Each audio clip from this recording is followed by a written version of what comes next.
প্রিয় দর্শক, আমাদের সাথে আছে সুইটি আপা। আজকে মীর সাব্বিরের জন্মদিন উপলক্ষে এবং ন্যাশনাল অ্যাওয়ার্ড প্রাপ্তি উপলক্ষে দীপা খন্দকার আজকে যে অনুষ্ঠানের আয়োজন করছে তার মধ্যমণি হচ্ছে আমাদের ডলি জহুর আন্টি আমাদের মাঝে হাজির হয়েছেন। আমার অনেক ভালো লাগার মানুষটাকে আজকে অনেক বছর পর দেখলাম, আমি খুবই আনন্দিত আজীবন। এবং তিনিও আজকে আমাদের এই অনুষ্ঠানের একটা মধ্যমণি, কারণ তিনি আজীবন সম্মাননা পাচ্ছেন জাতীয়ভাবে। সো আমরা আসলে সেলিব্রেট করছি। সবচেয়ে ভালো লাগছে নাতাশাকে অনেকদিন পরে পেলাম। নাতাশার বিজনেস অনেক ভালো করছে, আজকে খবর নিলাম।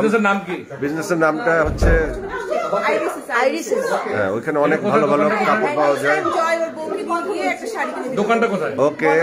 আর 12 নাম্বার রোড বলে দাও। আর এদিকে চুমকি সাব্বিরের টাকায় শুধু না, নিজের বাপের জমিতে চাষাবাদ করে বহু টাকা ইনকাম করছে। এদিকে মৌকে তো সবাই রাজরানী হিসেবেই জানে। এই যে মৌকে ঢেকে দিল বিজুরি, আর বিজুরি আপনার চুল আছে। শাহেদ ভাই, আমাদের প্রিয় শাহেদ শরীফ খান, সুইটি আপা, আমাদের এই যে OTT king, OTT king dinner এখন আছে আমাদের সাথে। একটু আগেই নিচে বলছিলাম আমরা একটা কথা, যে আমরা সবাই খুব ইয়াং হয়ে গেছি, ইদানিং আমাদেরকে মেয়েরা বেশি বেশি পছন্দ করছে, এই নিয়ে আমরা আলোচনা করছিলাম। দর্শক, যাই হোক, বন্যার ব্যাপারে কি বলবা? বন্যার ব্যাপারে কি বলবা? মেয়েরা পছন্দ করছে না, ইয়াং মেয়েরা সম্ভবত খুব একটা ইয়াং ছেলেদের পছন্দ করে না। একটু যখন বয়স হয় মেয়েরা তখন একটু বেশি পছন্দ করে থাকে, মানে ছোট ছোট মেয়েরা। দারুণ, আমরা ইন্সপায়ার্ড হলাম বন্যার কথায়। হ্যাঁ, আসো বিজুরি, আসো এদিকে আসো। তথাকথিত ভাবে আগের মতো আচরণ করো না, এখন একটু সুন্দর সুস্থ ভাবে কথা বলো। নট লাইভ, রেকর্ডেড বলো, রেকর্ডেড বলো। বিজুরি, তোমার কি অবস্থা বলো? আমি বললাম যে মেয়েরা খুব একটা অজ্ঞ ছেলে পছন্দ করে না, মানে তোমরা বললে আমি ছোট হয়ে গেছি। আমি বললাম না, মেয়েরা পছন্দ করে একটু প্রজ্ঞাবান ছেলে, অর্থাৎ যখন ছেলেদের একটু বয়স হয় তখন মেয়েরা পছন্দ করে।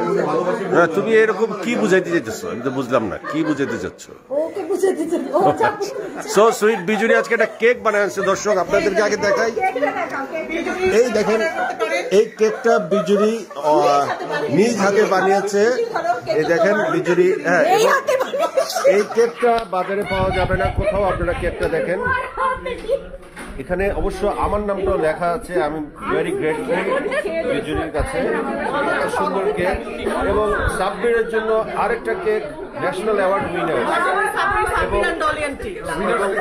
উইনার্স দুইজনের জন্য, এবং আরো কেক, আরো কিছু। এবার একটু সাহেব পুডিং বানাইছে।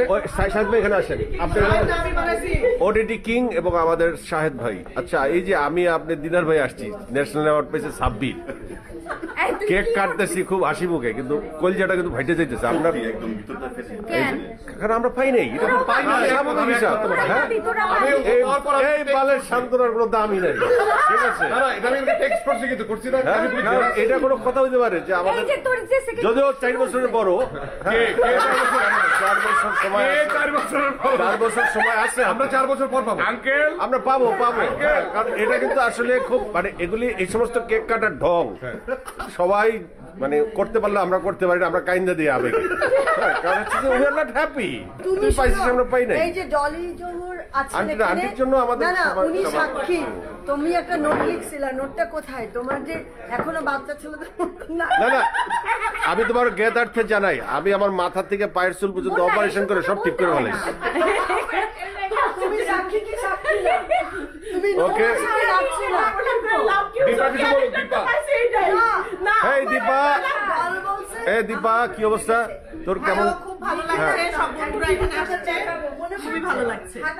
মানে কেমন ভালো লাগতেছে? আচ্ছা, তুমি তো অনেককেই দাওয়াত দাও না, কারণ কি?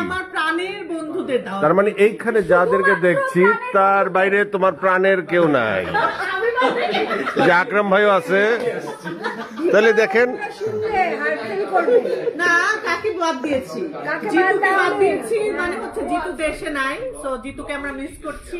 জিতু ছাড়া কারো ব্যাপারে তোমার কোনো আফসোস নাই? না, লিটারালি কারো ব্যাপারে আফসোস। তোমরা লিটু নামের কথা ভুলে গেলা। কি ভালো লাগছে তুমি যে না তোমার আজকে একটা সত্যি কথা আমি তোমাকে বলি, তোমার লিটু ভাইকে বলা উচিত ছিল, যা লিটু ভাই আর থাকলে হ্যাঁ, ভালো লিটু হতো। ভাই আমার বড় ভাই, তাকে আমার বলা উচিত ছিল। লিটু ভাই থাকলে তার ভালো হতো, নাম্বারও আসলে নাই, আসলে কারণ ভালো সে হতো। আসলে অনেকদিন ধরেই অনুপস্থিত আমরা আছে। যারা একসাথে কাজ করছি। হ্যাঁ। আচ্ছা দীপা, তোমার সাথে এই ছেলেদের এত খাতির কেন? এই যে এগুলি তো নায়ক, হ্যাঁ এগুলির এত খাতির কেন? তথাকথিত তথাকথিত ওকে এবারে দিকে দাও। দীপা নিজে বলতে সাথে আসলে আসলে এই দুজনের মধ্যে কারে বেশিক্ষণ ধরবো এটা আমি কনফিউজ। আমাকে দাও, আমি তোমার চেহারাটা ধরি। আমার আর সাব্বির